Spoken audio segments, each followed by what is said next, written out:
لاہور میں مناظرہ طے ہوا، ادھر مناظر دیوبندی ہے، ادھر مناظر مرزائی ہے، اتفاق سے موقع پر کسی عذر کی وجہ سے مناظر نہ پہنچ سکا، علامہ خالد محمود کو جلدی میں بلا لیا گیا۔ علامہ خالد محمود صاحب نے 2 کتابیں لی اور مناظرہ گاہ میں پہنچ کے بات سننے والی ہے۔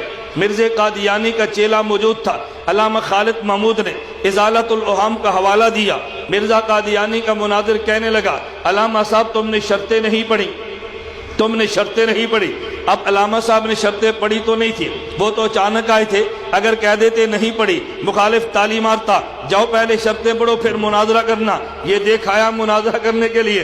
علامہ صاحب مناظر دیوبند تھے، علامہ صاحب نے شرطیں پڑھی نہیں تھی، لیکن سوال اتنا عجیب کیا، مرزائی مربی حیران ہو کے رہ گیا۔ پوچھا وہ کون سی شرط ہے جس کی میں نے مخالفت کی ہے؟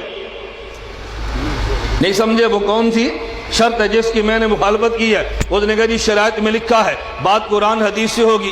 آپ نے ازالت الاوہام کو پیش کیا ہے جو مرزا قادیانی کی کتاب ہے۔ علامہ صاحب فرمانے لگے میں نے شرط کی مخالفت تو نہیں کی، اگر مرزا نبی ہے ازالت الاوہام حدیث ہے، اگر یہ حدیث نہیں تو وہ نبی کیسا؟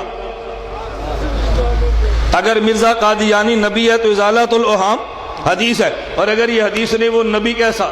وہ پھنس گیا، لیکن تھا تو مناظر باطل بھی وہ مناظر ہوتا ہے۔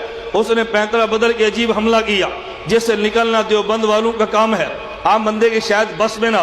اس نے کہا جی پیچھے دیکھو کیا لکھا ہے، ہمیں کافر کہتے ہو، پہلے انہیں مشرک ہو پھر ہمیں کافر کہنا۔ علامہ صاحب نے دیکھا کہ کیا لکھا ہے، مسجد بریلویوں کی تھی جہاں مناظرہ تھا، اس نے کہا یا اللہ یا محمد لکھا ہے، یہ شرک نہیں ہے، ہمیں کافر کہتے ہو۔ اب علامہ صاحب کا جواب دیکھنا، علامہ صاحب نے مرزائیت کے خلاف کام کرنا ہے، ان کو ٹوٹنے بھی نہیں دینا، موقف کو بھی اپنی جگہ پہ رکھنا ہے۔ علامہ صاحب فرمانے لگے بھائی کسی نے حج کیا ہو، 2-4 بندے کھڑے ہو گئے، عمرہ کیا ہو 4-5 اور کھڑے ہو گئے، کہا تم جدہ میں گئے ہو، یا اللہ یا محمد دیکھا ہے؟